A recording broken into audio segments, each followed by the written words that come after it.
দরুদ আর সালাম পড়ছে আমাদের নবী মুহাম্মদ রাসূলুল্লাহ সাল্লাল্লাহু আলাইহি ওয়াসাল্লামের প্রতি। আপনারা জানেন কোরআনে কারিমে বিশ্ব নবীকে আল্লাহ ২৭টা নামে ডাক দিয়েছেন, ডাইরেক্ট ইনডাইরেক্ট মিলে। কয়টা বলেন তো? এর ভেতরে ৭টা নাম অন্যতম। ইয়াসিন, তহা, মোহাম্মদ, আহম্মদ, মুজাম্মিল, মুদ্দাসসির আর আব্দুন বা আব্দুল্লাহ।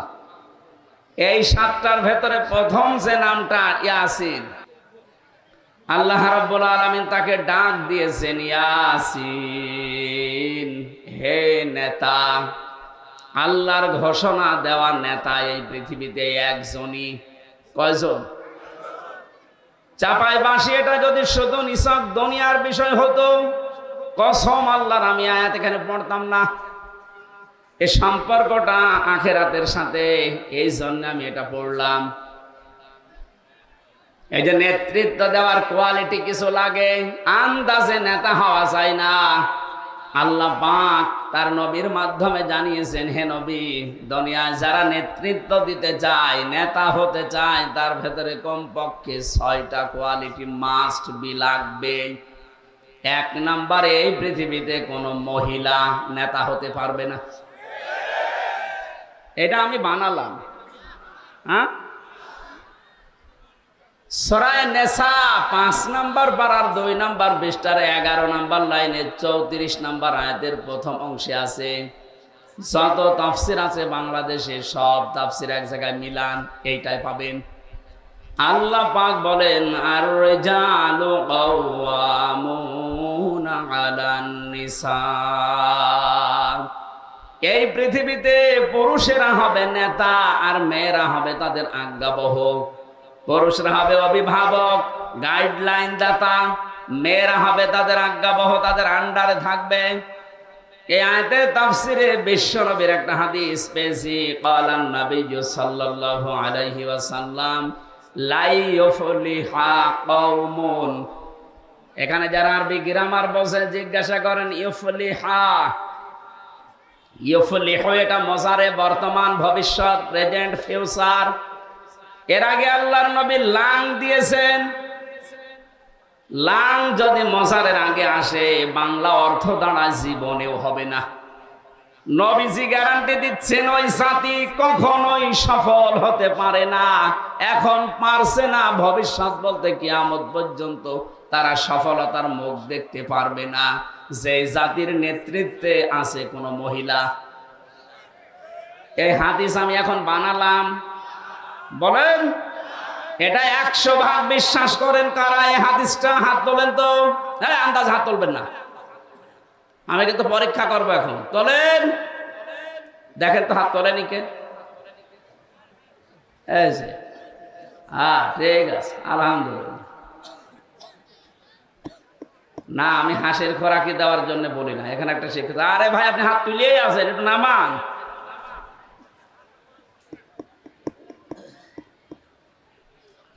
যে জাতির নেতৃত্বে কোনো মহিলা আছে, সে জীবনেও সফল হতে পারবে না, এ ঘোষণা নবীজির।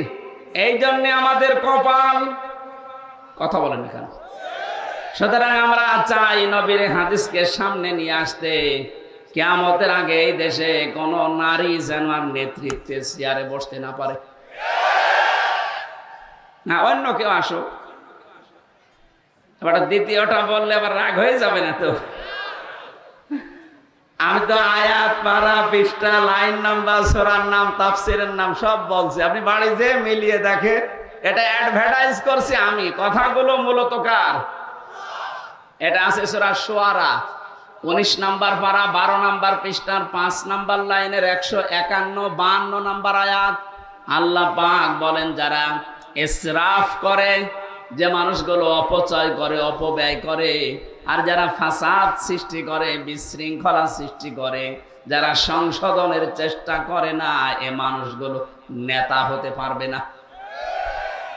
এবার আরবিটা বলছি, দেখেন, ওয়ালা তুতিউ আমরাল মুসরিফিন আল্লাযীনা ইউফসিদুনা ফিল আরদি ওয়ালা ইউসলিহুন।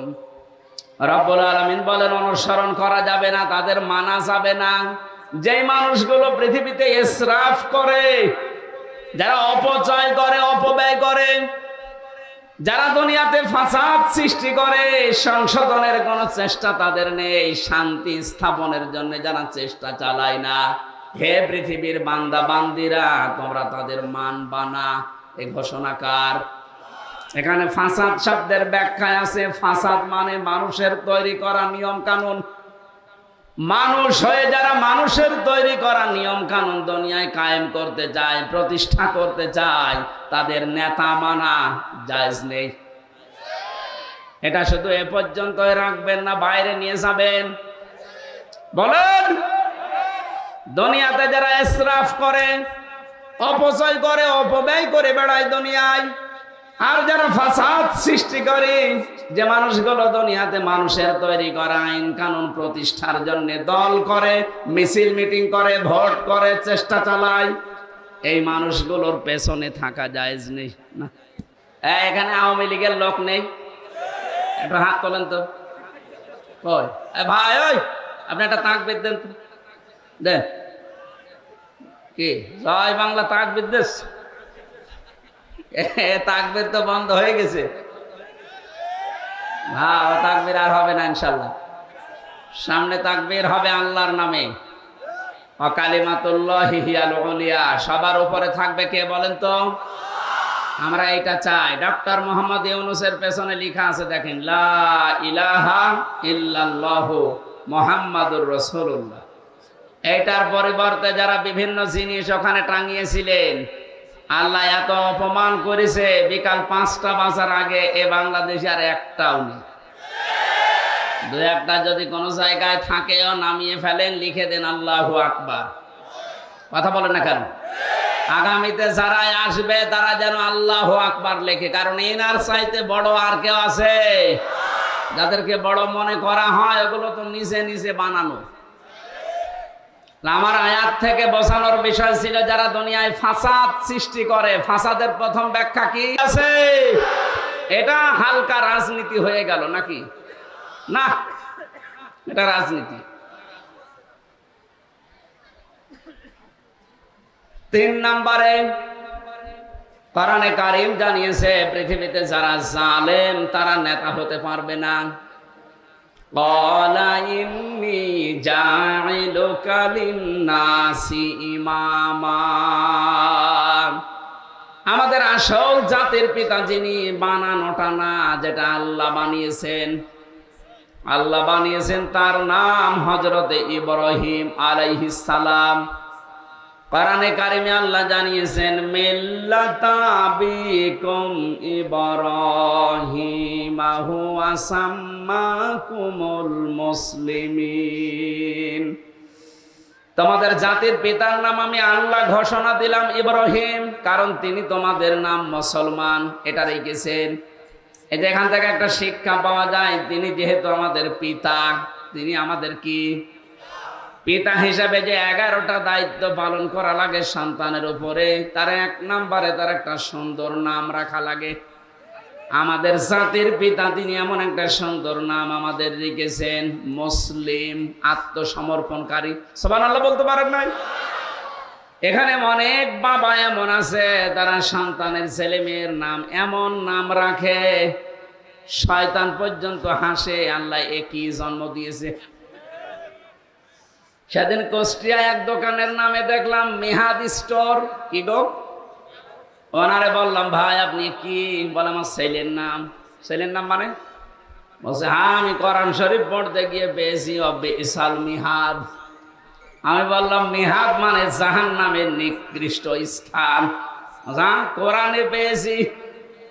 এখানে যারা বাবা মা আছেন, অর্থবোধক একটা নাম রাখবেন সন্তানের। কথা বোঝা যাচ্ছে? আমাদের জাতির পিতা কি সুন্দর নাম আমাদের দিয়েছেন।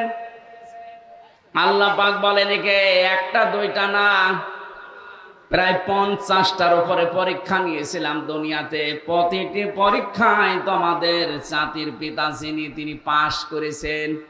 আমি খুশি হয়ে পুরা মানব জাতির জন্য তাকে আমি নেতা বানিয়ে দিয়েছি। হযরত ইব্রাহিম ওই দিন প্রশ্ন করেছিলেন, ক্বালা মিন যুররিয়াতি, হে আল্লাহ, এই যে নেতৃত্বের গুণাবলী, নেতা হওয়া, এটা কি শুধু আমি পেলাম, নাকি আমার সন্তানাদি যারা আসবে দুনিয়ায় কিয়ামত পর্যন্ত এরাও কি নেতৃত্ব দিতে পারবে, নেতা হতে পারবে? আল্লাহ সাফ জবাব দিয়েছেন, ক্বালা লা ইয়ানালু আহদিজ জালিমিন। হে ইব্রাহিম, তোমার সন্তানাদি দুনিয়ায় যারা আসবে তারা নেতা হতে পারবে, কিন্তু কোন জালেমের জন্য আমার অঙ্গীকার নেই। এই যে ইয়ানালু, এটা মজারে, বর্তমান, ভবিষ্যৎ, প্রেজেন্ট, ফিউচার। যেদিন ইব্রাহিমকে এই ঘোষণা দিয়েছেন ওই দিন থেকে কিয়ামত পর্যন্ত কোন জালেম মানুষের জন্য নেতৃত্ব দেওয়া জায়েজ নেই। কথা বলেন না কেন? অথচ 15.5 বছরের দিকে তাকান, সবচাইতে বেশি বড় জালেম যে, সে বড় নেতা হয়ে বসেছিল। আমরা চাই এই দেশে কিয়ামতের আগে কোন জালেম যেন আর নেতা হতে না পারে। আরো আসতে বলেন। এক জালেম থেকে আমরা অন্তত কিছুটা হলে মুক্তি পেয়েছি। পৃথিবীতে আর কোন জালেমকে আমরা চেয়ারে বসতে দেখতে চাই না। আসতে চাইলে ইব্রাহিম নবীর সন্তান হয়ে আসেন। কথা বলেন না কেন? একটা একটা করে এতগুলো গুণাগুণ বলা সম্ভব না। আমার ফাইনাল কথা এইটা, কোন জালেম নেতা হতে পারবে না। মানুষের তৈরি করা আইন যারা প্রতিষ্ঠা করতে চায় তারা নেতা হতে পারবে না। কোন মহিলা নেতা হতে পারবে না। আর একটা বলি নাকি, এটা আছে সূরা নিসা 5 নম্বর পারার 6 নম্বর পৃষ্ঠা 11 নম্বর লাইনের 59 নম্বর আয়াতের প্রথম অংশে আছে, ইয়া আইয়ুহাল্লাযীনা আমানু আতিউল্লাহা ওয়া আতিউর রাসূলা ওয়া উলিল আমরি মিনকুম। আল্লাহ পাক বলেন, ইমানদারেরা, আমি আল্লাহর আনুগত্য করো, আমার রাসূলের আনুগত্য করো, আর তোমাদের ভেতরে যারা উলিল আমর আছে, যারা নেতৃত্ব দেয়, তাদেরকে মেনে চলো। এই যে আতিউ, এই ফেল, এই ভার্ব, এই ক্রিয়া, এটা আল্লাহ নিজের নামে আর রাসূলের নামে দিয়েছেন, কিন্তু উলিল আমরের আগে যারা নেতা হবে তাদের আগে দেয়নি। মুফাসসির ফি জিলালিল কোরআনে সাইয়্যিদ কুতুব লিখেছেন, কেউ যদি আল্লাহ রাসূলকে মানতে চায় সে যেন কোনো প্রশ্ন না করে। চাপাই বাসি আল্লাহ রাসূলকে মানতে গিয়ে কোনো প্রশ্ন করা যাবে? আরো জোরে বলেন না। আল্লাহ রাসূলের পরে যারা কিয়ামত পর্যন্ত নেতৃত্ব দেবে, যারা নেতা হবে, এদেরকে যদি কেউ মানতে চায়, মাস্ট বি, দেখা লাগবে লোকটা আল্লাহ রাসূলকে মানে কিনা। আপনি বাংলার অন্য জেলা বাদ দেন, শুধু এই জেলার দিকে তাকান। এই জেলায় যারা নেতৃত্ব দিচ্ছে বিভিন্ন দলের, আমি আমার ঈমান থেকে কথা বলছি, কারো দিকে তাকিয়ে, কারো পেছনে তাকিয়ে কখনো না। আল্লাহর কসম, আমার ঈমান থেকে বলছি, আল্লাহ রাসূলকে যে একটা মেনে চলবে, ও যদি আমার আত্মীয় নাও হয়, আমি যে দল করি ওই দলের লোক যদিও নাও হয়, ওকে মেনে চলা ফরজ। আর কথা বলেন না কেন? মেনে চলবেন কি দিয়ে? তার আনুগত্যের মাধ্যমে। সামনে যদি এমন কোন পরিস্থিতি আসে যে তাকে মানতে হলে রায় দেওয়া লাগবে, এই রায় দেওয়া ফরজ। যদি এই পরিস্থিতি আসে যে তাকে ভোট দেওয়া লাগবে, ভোট দেওয়া ফরজ। আমি এটা বানালাম। এই আয়াতের এক আয়াত আগে আপনি একটা আয়াত আছে, ইন্নাল্লাহা ইয়া'মুরুকুম আনতু আদ্দুল আমানাতি ইলা আহলিহা। আল্লাহ পাক বলেন, অবশ্যই আমি তোমাদেরকে নির্দেশ দিলাম। বলেন তো নির্দেশ হামজার কার? ইন্নাল্লাহা, অবশ্যই আমি আল্লাহ, ইয়া'মুরুকুম, তোমাদেরকে আদেশ করছি, আনতু আদ্দুল আমানাতি ইলা আহলিহা। এখানে বহু বচন আছে। তাফসিরে এটা মারেফুল কোরআনের ভেতরে পাবেন, আল্লামা শফি লিখেছেন, কোন মানুষ যদি আমানতের ব্যাখ্যায়, আমি এখানে 7টা অর্থ পেয়েছি। 1 নাম্বার অর্থ হচ্ছে আমানত মানে কোনো কিছুকে রায় দেওয়া, প্রতিষ্ঠা করা, ভোট দেওয়া। বলেন আমানত মানে ভোট? হ্যাঁ, ভয়কারটা ওখানে লেখা আছে, আপনি নিয়ে আসেন।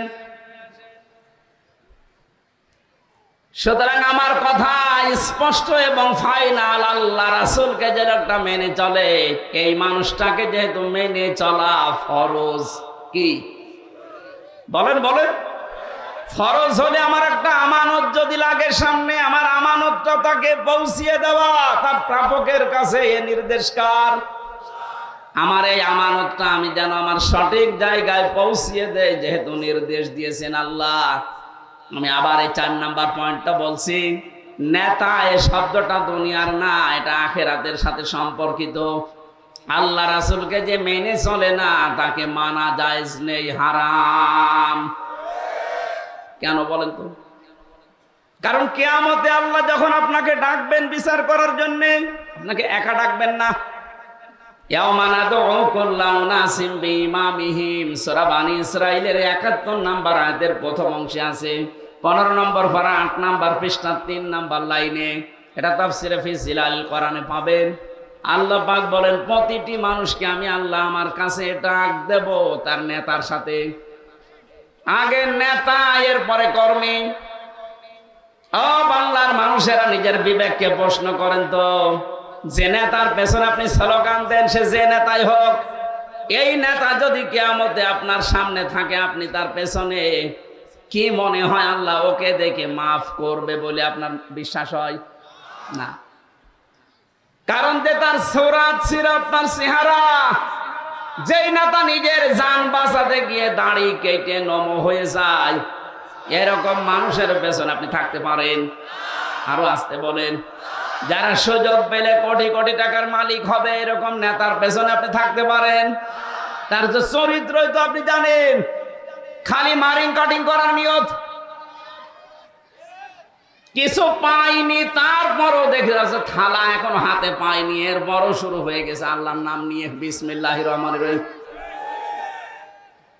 আপনি এখনই জানছেন যে তার চরিত্র যদি এই হয়, আর যদি থালা হাতে পায়, ধরাকে সরা জ্ঞান করবে। ও বলবে তখন যে বাবা শাহজালাল সব হালাল। তাহলে এইরকম মানুষের পেছনে আপনি আছেন, কিয়ামতে ওকে আল্লাহ আগে ডাকবে, এরপরে আপনাকে। বলেন, ওনার যে পরিবার, ওনার যে সমাজ, ওনার যে আদর্শ, ওই লোকটাকে দেখলে আল্লাহ মাফ করবে না। আপনি নিজেই বলছেন যে না, আল্লাহ মাফ করবে না। কারণ তার নিজেরও পর্দা নেই, তার বড় পর্দা নেই। এই কথা বলছে না কেন? তার নিজের যেমন বাস্তবতা ঠিক নেই, তার পরিবারের বাস্তবতা ঠিক নেই। এইরকম মানুষের সাথে কিয়ামতে আপনি উঠলে আপনার কি হবে বলেন? আমি আপনাকে বাঁচাতে চাই, যদি বলেন না, তাহলে আপনার এখানে থাকার দরকার নেই, আপনি অন্য জায়গায় যান। এই যে আসার সময় রাজশাহী থেকে দেখলাম কোন জায়গায় যেন পূজা চলছে, ওদের 12 মাসে 13 পূজা হয় না, এই একটা। আপনি যান, ওখানে চলে যান। আমি আপনাকে সত্যি বাঁচাতে চাই। আল্লাহ রাসূলকে যে মানে না, সে যদি আপনার বাবাও হয়, তাকে মানা জায়েজ নেই, হারাম। এরপরেও যদি কেউ মেনে চলে, আল্লাহর ভাষায় সূরা তাওবার 33 নাম্বার আয়াতের শেষে আছে, অমাইয়াতাওয়াল্লাহুম মিনকুম ফাউলাইকা হুমুজ জালিমুন। এই লোকটা হবে জালেম। কি হবে? আল্লাহ আমাদের হেফাজত করুন। আমি বাকিগুলো আর এখন বলতে পারছি না। যে 4টা বললাম, একটা একটা করে মিলিয়ে দেখেন যে নেতৃত্ব আসলে দেবে কে, কাকে নেতা মানা জায়েজ। এটা দুনিয়ার বিষয় না, এটা সম্পর্কিত আখিরাতের সাথে। আল্লাহ আমাদেরকে এই সহজটা বোঝার তৌফিক দান করেন, আমিন। সূরা আলে ইমরানের 14 নম্বর আয়াতটা পড়েছি। আমার আজকের আলোচনার বিষয় জীবনের মূল্য। কি বললাম বলেন তো? এই যে আমাদেরকে আল্লাহ একটা আমানত দিয়েছেন, তার ভেতরে জীবন একটা, এটার যে মূল্য আছে, এই বিষয়ের উপর আজকে সূরা আলে ইমরানের 14 নম্বর আয়াতে আল্লাহর ঘোষণাগুলো তাফসীর আকারে আপনাদেরকে আমি শোনাতে চাচ্ছি। থাকবেন তো ইনশাআল্লাহ? জবান খুলে কোরআনের আয়াত আগে পড়েন। আউযু বিল্লাহি মিনাশ শাইতানির রাজীম। বিসমিল্লাহির রহমানির রহিম। যুজ্জিনা লিন-নাসি হুব্বুশ শাহাওয়াতি মিনান নিসাই ওয়াল বানিন ইলা আখির আয়াত। সূরা আলে ইমরান 200টা আয়াত আছে, 20টা রুকু আছে, মাত্র একটা আয়াতের 4 ভাগের 1 ভাগ পড়েছি। আল্লাহ 6টা বিষয় এই আয়াতের ভেতরে দিয়েছেন। আল্লাহ রাব্বুল আলামিন বলেন সজ্জিনা লিন্নাস, এই পৃথিবীতে যত জীবিত মানুষ আছে, এখানে যারা বালাগাত মানতেক পড়েছেন আপনারা জানেন লাম শব্দটা ব্যবহার করা হয় জীবিত মানুষদের ক্ষেত্রে। আল্লাহ বলেন এই পৃথিবীতে যত জীবিত মানুষ আছে তাদের কাছে আমি সুশোভিত করে দিয়েছি, সুশোভন করে দিয়েছি, আকর্ষণীয় করে দিয়েছি। এই দুনিয়ায় 6 থেকে 7টা জিনিসকে তার 1 নম্বরে তার কাছে আকর্ষণীয়, লোভনীয়, মায়া, ভালোবাসা, মহব্বতের জিনিস স্ত্রী। কি বললাম? যায়্যিনা লিন্নাস হুব্বুশ শাহাওয়াতি মিনান নিসা। 1 নম্বরে তোমাদের জন্য আমি এই পৃথিবীতে ভালোবাসা, আকর্ষণীয়, লোভনীয় বস্তু করে দিয়েছি তোমাদের স্ত্রীদেরকে। ইয়াদের ব্যাখ্যায় বিশ্ব নবী নিজে জানিয়েছেন উম্মতেরা বিদায় নিলাম, কিন্তু তোমাদের জন্য কিয়ামত পর্যন্ত সবচাইতে বড় পরীক্ষার বস্তু হিসাবে আমি রেখে গেলাম মেয়েদেরকে। এদের ব্যাপারে আল্লাহকে ভয় করবা, এদের সাথে পরীক্ষার ব্যাপারও আল্লাহকে ভয় করে চলবা, তাহলে তাছাড়া ঈমান রক্ষা করে চলা সম্ভব হবে না। অথচ এই বাস্তবতাটা উল্টিয়ে এই 53 বছরে আমরা দেখেছি একটা পুরা উল্টিয়ে দিয়েছে। এরা যে আমাদের সাথে পরীক্ষার বিষয়, পরীক্ষার বস্তু, সেটা অনেকে রাখতে চায়নি। নারী পুরুষের অবাধ মেলামেশার মাধ্যমে, অবাধ বিচরণের মাধ্যমে এ বিষয়টাকে পুরা কলুষিত করে ফেলেছে। এই মানুষগুলো এখন যারা ইসলামী আন্দোলন করে, যারা দিনকে দেশে প্রতিষ্ঠা করতে চায়, তাদের কাছে বারবার প্রশ্ন ছুড়ে দিচ্ছে যদি দেশে ইসলাম কায়েম হয়ে যায় তাহলে মেয়েদের কি হবে? মেয়েদের কি হবে মানে আমির জামাত ডাক্তার শফিকুর রহমান কয়েকদিন আগে উনি ঘোষণা দিয়েছেন ইসলাম যদি দেশে আসে আল্লাহর কসম সবচাইতে বেশি নিরাপদে থাকবে মেয়েরা। ওরা এই 53 বছরের জন্য আফসোস করবে, আক্ষেপ করবে আগে কেন ইসলামে দেশে আসলো না। সম্মানিত মা বোনেরা, আপনাদেরকে যারা জুজুর ভয় দেখাচ্ছে, আল্লাহর কসম যদি ইসলাম এসে যায়, বিশ্ব নবী মুহাম্মদুর রাসূলুল্লাহ পতিত বিষয় থেকে রানীর আসনে যেমন আপনাদেরকে বসিয়েছিলেন, কোরআনে কারীম এখনো সেইটাই আছে না নেই? আরো জোরে বলেন। মেয়েরা যে কথা বলবে কিভাবে, মোবাইলে, ফোনে, ফ্যাক্সে, পর্দার আড়াল থেকে পরপুরুষের সাথে কোন আওয়াজে কথা বলবে, কতটুকু আওয়াজ দেবে, এইটাও আল্লাহ পরিমাপ করে দিয়েছেন। চাঁপাইনবাবগঞ্জের মেয়েরা একটু কান খাড়া করেন, সূরা আহজাবের 32 নম্বর আয়াত বাড়ি যে তাফসীরের সাথে মিলিয়ে দেখবেন। ইয়া নিসান নাবিয়্যি লাস্তুন্না কাহাদিম মিনান নিসাই ইন তাকাইতুন্না ফালা তাখদা'না বিল কওলি ফায়াতমা'আল্লাযী ফী কলবিহি মারাদু ওয়া কুলনা কাওলাম মা'রুফা। এটা তাফসীরে খাজেনের ভেতরে আছে। আল্লাহ পাক ডাক দিচ্ছেন এখানে কোন সৈয়দ বংশ, সরদার বংশ, তালুকদার বংশের মেয়েদের না, আল্লাহ সরাসরি ডাক দিয়েছেন নবীর স্ত্রীদেরকে। হে নবীর স্ত্রীরা, চাপাইবাসী সবাই জবান খুলে বলেন তো, নবীর স্ত্রীরা উম্মতের জন্য মা, উম্মতের জন্য আরো জোরে বলেন।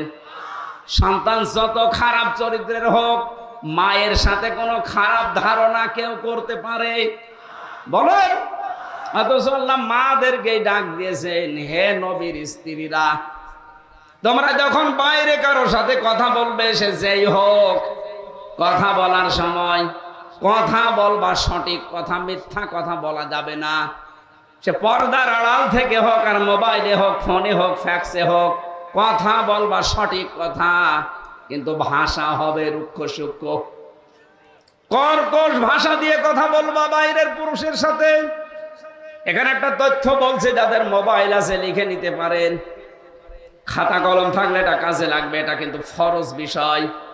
একটা মেয়ে লোকের জন্য 14 জন পুরুষ মানুষের সাথে মোবাইলে কথা বলা আর পর্দার আড়াল থেকে কথা বলা, দেখা করে কথা বলা 14 জন পুরুষের সাথে জায়েজ আছে।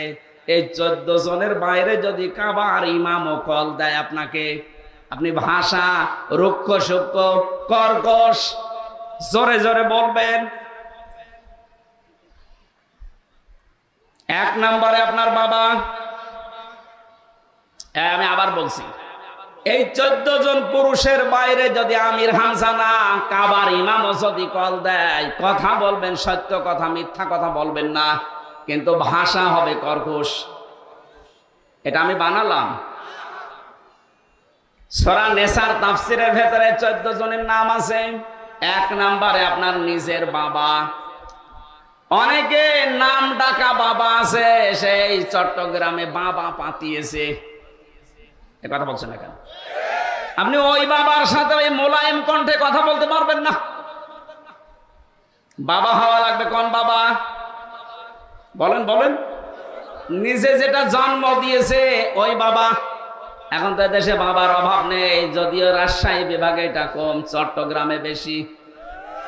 গাছতলায় বসলে সে বাবা হয়ে যায়, দরবার খুললেই বাবা হয়ে যায়। অনেকে বাবা মনে করে পর্দার বিধান যে ফরজ, এটা মাইনাস করে তার খেদমত করতে যাচ্ছে। বলেন নাউজুবিল্লাহ। এক নম্বরে হওয়া লাগবে কে? নিজের বাবা। 2 নম্বরে হওয়া লাগবে দুধ বাবা। দুধ বাবার সাথে অসুবিধা নেই।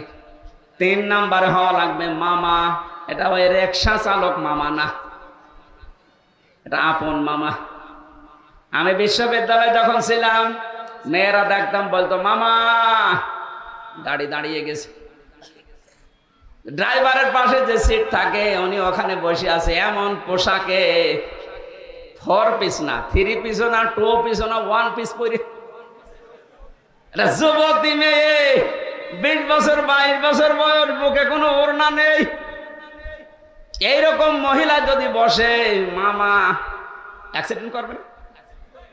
কথা বলছেন কেন?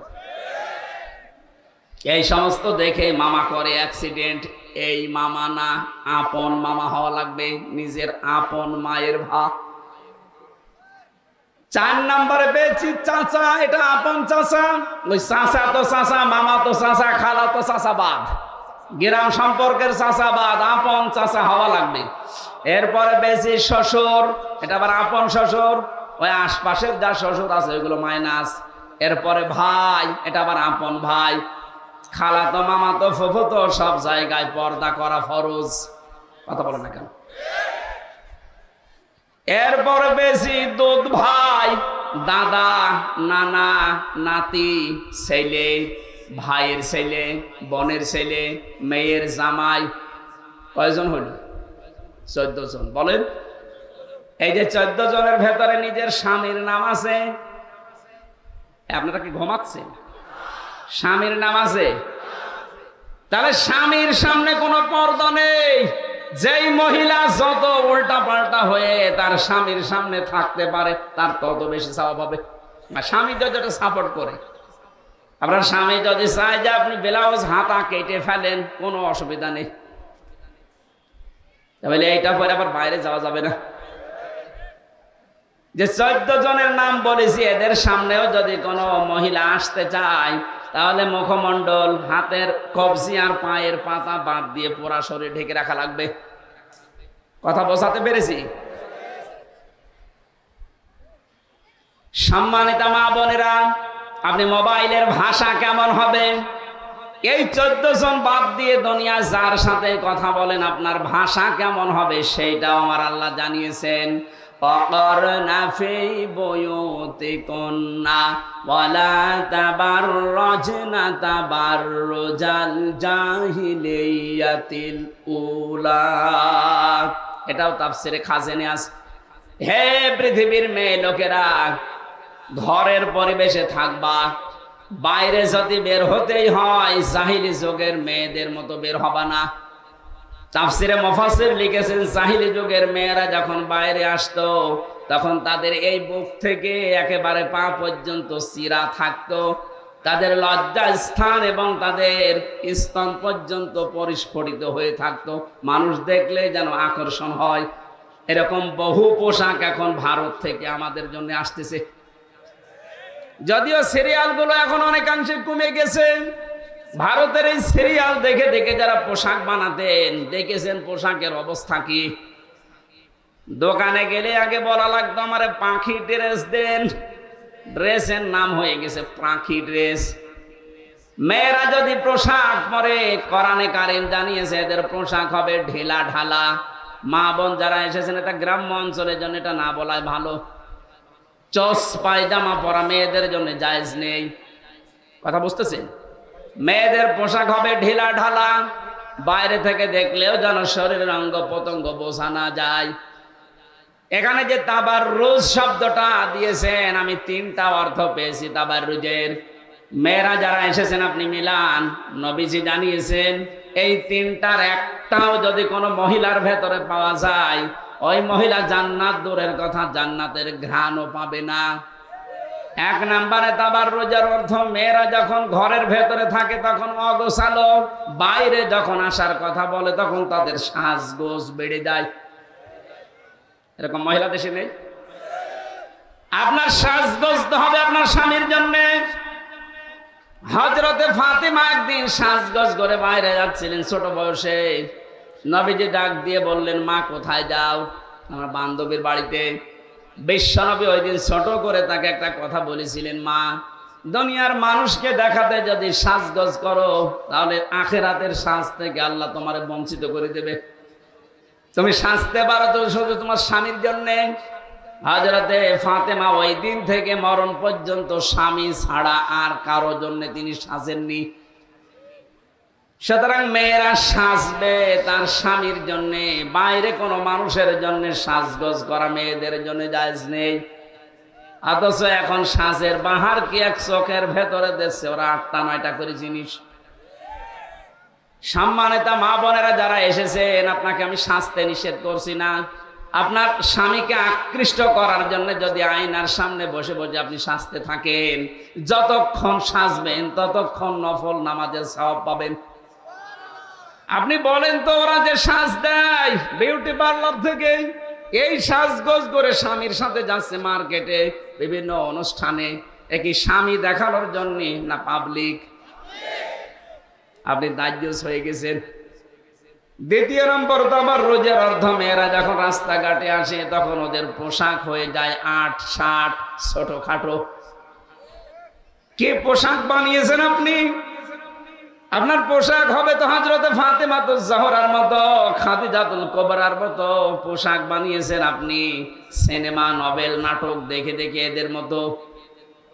মান তাশাব্বাহা বিকওমিন ফাহুয়া মিনহুম, দুনিয়াতে যার সাথে যার সাদৃশ্য মিলবে কিয়ামতে আল্লাহ তার সাথে তাকে তুলবে। আল্লাহ মেয়েদের পোশাক আশাকগুলো ইসলামী কায়দায় বানানোর তৌফিক দান, বলেন আমিন।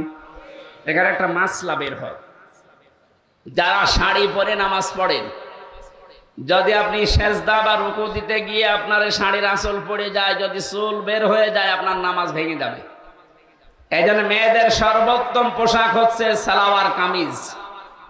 হাত পর্যন্ত হাতা থাকবে, পা পর্যন্ত লম্বা হবে, নিচে পায়জামা ছায়া পরা লাগবে, এই মাথার উপর থেকে বুকটা দিয়ে একটা ওড়না দিয়ে পেঁচানো লাগবে। অন্তত আমার মনে হয় এই 3-4 হাজার, 5 হাজার, 10 হাজার টাকা দিয়ে শাড়ি না কিনে এই 250-500 টাকা দিয়ে একটা সালোয়ার কামিজ বানালে পর্দা আদায় হবে। আর আমরা স্বামী যারা, আমরাও বেঁচে যাব। ও 8-10 হাজার টাকা দিয়ে শাড়ি কিনে ও সাথে নামাজও হচ্ছে না, যদি আঁচল পড়ে যায়, চুল দেখা যায়, আপনার নামাজ ভেঙে যাবে। সুতরাং এমন পোশাক পরা দরকার যেটা অন্যের সামনে পড়লেও পর্দার মতো ফরজ বিধান যেন লঙ্ঘন না হয়। আল্লাহ মেয়েদেরকে মানার তৌফিক দাও, বলেন আমিন। 3 নম্বরে তাবাররুজের অর্থ হচ্ছে মেয়েরা রাস্তায় আসলে মাজা হেলাদোলা করে চলে। এই যে 3টা অর্থ বললাম, যে একটাও পাওয়া যাবে কার ভেতরে, জান্নাত ওর জন্য আর নেই। আল্লাহ মুসলিম মেয়েদেরকে তুমি বাঁচাও, বলেন আমিন। মেয়েরা কতটুকু পর্দার সামনে থাকবেন? সূরা হাসাবের 59 নাম্বার আয়াতে আল্লাহ দলিল দিয়েছেন, ইয়া আইয়ুহান নাবিয়্যু কুল লিআজওয়াজিকা ওয়া বানাতিকা ওয়া নিসাইল মুমিনিনা ইয়াদুনিনা আলাইহিন্না মিন জালাবিবিহিন্না ইলা আখির আয়াত।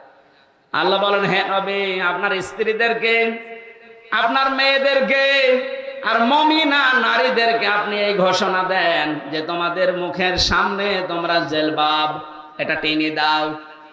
তাফসিরের ভেতরে মুজাহিদ রহমতুল্লাহ আলাইহি বলেন, মেয়েদের সামনে যে পর্দাটা টাঙা থাকবে এটা এক চোখ বের করে যদি এক চোখ বন্ধ রেখে বাকি সময় কাজ করতে পারে, এটা একেবারে উত্তম পর্দা, এটা খাস পর্দা বলে। এটাও যদি না পেরে বাস্তবতার নিরিখে যদি কাজ করতে গিয়ে এমনও জায়গা আছে যেখানে মুখ খুলতে হয়, যদি অন্য কোনো ব্যবস্থা না থাকে, এইটাই আপনার কর্মজীবন, তখন আপনার জন্য রোগশোক আছে, ছাড় আছে। আমি আশা করছি কথা বোঝা গেছে। এই শব্দটাকে নিয়ে বাংলাদেশে আজ অনেক রাম আর বামেরা, বিশেষ করে মোনাফিক কিছু বের হচ্ছে এখন। এরা নারীদেরকে এই কথা বোঝাচ্ছে, যদি ইসলাম এদেশে এসে যায় তোমাদেরকে কিন্তু প্যাকেট করে ফেলবে। কে বলেছে আপনাকে? ইসলাম এদেশে আসলে মেয়েদের যে স্বাধীনতা আল্লাহ পাক নবীর মাধ্যমে দিয়েছেন, কন্যা হিসাবে, বধূ হিসাবে, মা হিসাবে, বোন হিসাবে, প্রতিটি অধিকার তারা 100% এই দেশে আদায় করতে পারবে। মেয়েদেরকে আল্লাহ যে অধিকার দিয়েছে, যে হক দিয়েছে, ওরা জানে না। তাই সত্যি যদি ওরা জানতো যে মানুষগুলো আজ মেয়েদেরকে রাস্তাঘাটে বের করে ভোগ করায় আশায় আছেন, আমার মনে হয় তাদেরকে জুতা দিয়ে পিটাইতো। এই যে নারী স্বাধীনতা, নারী বিপ্লব পরিষদ, নারী মুক্তি পরিষদ, প্রায় 13টা সংগঠন কাজ করছে বাংলাদেশে মেয়েদের অধিকার আদায়ের জন্য। কি করেছেন আপনি? 1500 বছর আগে বিশ্ব নবী ইসলামের মাধ্যমে মেয়েদের যা দিয়েছে, কিয়ামত পর্যন্ত কোনো সংগঠন মেয়েদেরকে তা দিতে পারবে না। এই জন্য আমরা চাই এদেশে ইসলাম আসুক, মেয়েদের সম্মান মর্যাদা যেখানে ওই জায়গায় যাক। কথা বলেন ঠিক কিনা? এরা অনেক সম্মানের জিনিস। এ পৃথিবীতে সবচাইতে বেশি সম্মান আল্লাহ পাক নবীর মাধ্যমে দিয়েছেন মেয়েদেরকে। বিশ্ব নবী জানিয়েছেন, কোন ঘরে যদি একটা মেয়ে আসে, ওই মেয়েটাকে যারা লালন পালন করবে, ওই মেয়েটাকে যারা যত্ন করবে, খাবার দেবে, দিন শেখাবে, সৎ পাত্র থেকে পাত্রস্থ করবে, নবী বলেন ওই লোক, ওই মেয়েটার মা আর বাবা আর গার্জিয়ান যারা আমার নবীর সাথে পাশাপাশি থাকবে। চাপাই বাসি আমি এমন কোন হাদিসও পড়িনি, কোরআনের আয়াত তো পাইনি যে 10টা ছেলে হলে আল্লাহ তাকে 10টা জান্নাত দিয়ে দেবে। আছে? নেই। অথচ যার একটা মেয়ে, নবীজি বলেন তার 1 জান্নাত। যার একটা মেয়ে তার 1 জান্নাত, আল্লাহর নবীর ঘোষণা মিথ্যা হবে? শুধু একটু চেষ্টা করে দেখেন, ওদের পেছনে আপনি জান্নাত সত্যিই পেয়ে যাবেন। হ্যাঁ, আপনার মেয়ে যদি আবার পরিমনির মতো হয় তাহলে আবার 1 জাহান্নাম। কথা বলছে না? মেয়ে হওয়া লাগবে ফাতেমাতুজ জাহরার মতো, মেয়ে বানানো লাগবে জাইমানুরের মতো। এইরকম মেয়ে বানান, এক একটা মেয়ে আপনি এক একটা জান্নাতের অধিকারী হয়ে যাবেন। 2টা মেয়ে যার 2টা জান্নাত, 3টা মেয়ে যার 3টা জান্নাত। আপনি কোনদিন আজ পর্যন্ত শুনেছেন যে 3টা ছেলে 3টা জান্নাত?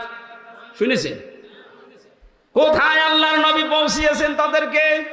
ওই জামানায় এইটা দিলেন যে জামানায় মেয়ে হয়েছে শুনলে আছাড় দিয়ে মেরে ফেলতো। এরপরে আল্লাহ পাক নবীজিকে জানিয়েছেন, নবী আপনি বলেন যে ঘরে একটা মেয়ে জন্ম নেয়, সঙ্গে সঙ্গে আমি রহমতের 4 জন ফেরেশতা পাঠিয়ে দেই। বলেন আল্লাহু আকবার। সম্মানিত মা বোনেরা, আপনাদেরকে জুজুর ভয় যারা দেখাচ্ছে আন্তর্জাতিক যে ষড়যন্ত্রগুলোর মাধ্যমে, দেশীয় মিডিয়ার মাধ্যমে, একটা কথাও বিশ্বাস করবেন না, এগুলো সব ওদের প্রতারণা। এই সারাটা জীবন ওরা এই কাজ করে করে ভোগ করার চিন্তা ভাবনা করেছে, এখনো পর্যন্ত লাইনে ওরা আছে। আমরা এই ফাঁদে যেন পা না দেই। বলেন আমিন। এদেরকে শোষণ করে দিয়েছেন, আকর্ষণীয় করিয়ে দিয়েছেন। পৃথিবীর যত দামি দামি সম্পদ আমরা দেখি, সেগুলো গোপনে রাখা লাগে বেশি। স্বর্ণ দামি জিনিস, এই জন্য মানুষ এত গোপনে রাখে, 3-4টা তালা লাগানো লাগে। নবীজি জানিয়েছেন, আর দুনিয়া কুল্লুহা মাতাউন ওয়া খায়রু মাতাউদ দুনিয়া ইমরাতুস সালিহা। পৃথিবীর সবগুলো সম্পদ, কিন্তু উত্তম সম্পদ হচ্ছে আল্লাহওয়ালা মেয়ে মানুষ। এই মেয়েদের যে 14টা দায়িত্ব ছিল, নবীজি যেগুলো 14টা দায়িত্ব হাদিসের মাধ্যমে তাদেরকে দিয়েছে, এই দায়িত্বগুলো আজ পরিবারে মেয়েরা পালন না করার কারণে পরিবারটা আমাদের জন্য জাহান্নাম হয়ে গেছে। আমি 3 বছর জেলখানার ভেতরে দেখেছি 100 জনের প্রায় 60 জন মতো জেল খাটতেছে শুধু মেয়েদের কারণে। অধিকাংশগুলোই মেয়েদের মেয়েলি বিষয়।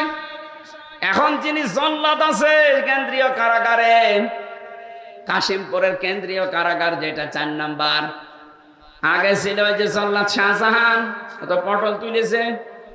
এখন যেটা আছে ইলিয়াস, চট্টগ্রামে বাড়ি। ওর বড় কোনো মামলা না, মামলা হচ্ছে বউ মেরে ফেলেছে, 1 চড় দিয়েছে, বউ মেরে দিয়েছে। এখন 30 বছর জেল, 22 বছর জেল খাটা লাগবে। উনি একদিন আমার কাছে আফসোস করছিলেন, আসে বলে, ভাই আমি 17 বছর ছিলাম সৌদি আরবে, এরপরে এসে বিয়ে করলাম। 1 বছর যেতে না যেতে আমার মায়ের সাথে আর আমার ছোট বোনের সাথে আমার গন্ডগোল। কে নিয়ে? এই বউ শুধু আমার কানের কাছে এসে গান গান করে। কিছু দিতে গেলে ওর রাগ, ওর মন পাওয়া যায় না। অথচ ওর মা বাবার জন্য আমি হাজার খরচ করলে তখন বেশ খুশি হয়। এরকম বউ দেশে নেই। কার বড় এরকম মন ছোট, হাত তোলেন তো। না ঠিক আছে, এই এলাকা ভালো আছে, আলহামদুলিল্লাহ। সম্মানিত মা বোনেরা, আপনারা পাশ হয়ে গেছেন। এই এলাকায় এরকম কোন বউ নেই। আপনারা সব জান্নাতে আছেন নাকি? 17 বছর ছিল সৌদি আরবে। দেশে আসার পরে বিয়ে করে পারিবারিক জীবনের ছোট্ট ঠুনকো কারণে, আমার সম্পদ আমি আমার মাকে দেব, বোনকে দেব, এ কি শুরু করিস।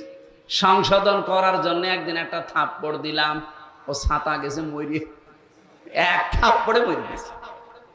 ওর মা বাবা আর ভাই মিলে কেস দিল, মার্ডার মামলা হয়ে গেল। শেষ পর্যন্ত আমি এই দেখেন জেলে, বা আমার ছিল ফাঁসির, এখন আমি যাবজ্জীবন এসেছি। তারপরও 22 বছর আমার জেল খাটা লাগবে, 8 বছর মাফ। বলেন তো, সেই লোকটার বয়সে যদি বিয়ে করে কমপক্ষে 17 বছর বাইরে, আর এদিকে 22 বছর, আরো বিয়ে করেছে কমপক্ষে 25 বছর বয়সে, ও বের হয়ে কি হবে? শাহজাহান জল্লাদের মতো 2 দিন পরে মরে যাবে। যেন আমরা যেন ছোটখাটো বিষয়ে পারিবারিক জীবনে ঝামেলায় না জড়াই।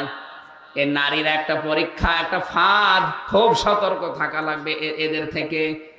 বিশ্ব নবী ইন্তেকালের আগে যতগুলো কথা জানিয়েছিলেন, তার ভেতরে এটা আমার উম্মতের জন্য মহা পরীক্ষা আমি রেখে গেলাম মেয়েদেরকে। আমরা যারা আছি খুব সতর্ক, খুব সেনসিটিভ বিষয়টা খেয়াল করে জীবন চালানো লাগবে। আমি ওই জায়গা থেকে শুরু করেছিলাম যে পারিবারিক জীবনে যে দাম্পত্য কলহ চলছে, এটা কি করে মিটানো যায়। কোরআনের সাথে হাদিসের সাথে মিলিয়ে কয়েকটা বইও লিখেছিলাম মেয়েদের উপরে। তার ভেতরে এটা একটা আছে যে দাম্পত্য কলহ এবং এটা মেটানোর পদ্ধতি 120টা। আশা করছে এটা যাওয়ার সময় নিয়ে যে পুরাটা পড়াবেন আপনার বউকে, পরিবারে কালকে থেকে আর গন্ডগোল হবে না। সম্মানিত মা বোনেরা, আপনার স্বামীকে দিয়ে এটা নিয়ে যাবেন। স্বামীর জন্য একটা আর স্ত্রীর জন্য একটা, 2টা লিখেছিলাম। ওটা পাবলিশ করেছে কিছুদিন আগে। আমার যতটুকু ধারণা, আমি যা জ্ঞান নিয়ে দিয়েছি এর ভেতরে, পুরাটা যদি পরিবারে কেউ পড়ে মানতে পারে, ও পরিবারটা ইনশাল্লাহ জান্নাত হয়ে যাবে। যেহেতু পরীক্ষার বস্তু এইটা, এই পরীক্ষা থেকে আমরা, এই আকর্ষণীয় বস্তু থেকে আমরা আল্লাহর দরবারে যেভাবে পরীক্ষা দেওয়া দরকার, ওইভাবে আমাদের সামনের জীবন চালাবো। আমার মনে হয় সময় 1 ঘন্টা সময় নিয়েছিলাম, 1 ঘন্টা আপনাদের হয়ে গেছে। মাগরিবের পরে আবার আলোচনা আছে রাজশাহীতে, আমি আজকের মতো শেষ করে দিচ্ছি। আগামীতে আসলে ইনশাল্লাহ দেখবেন, মঞ্চে আছে মনে হয় কয়েকটা বই আছে, এখান থেকে নিয়ে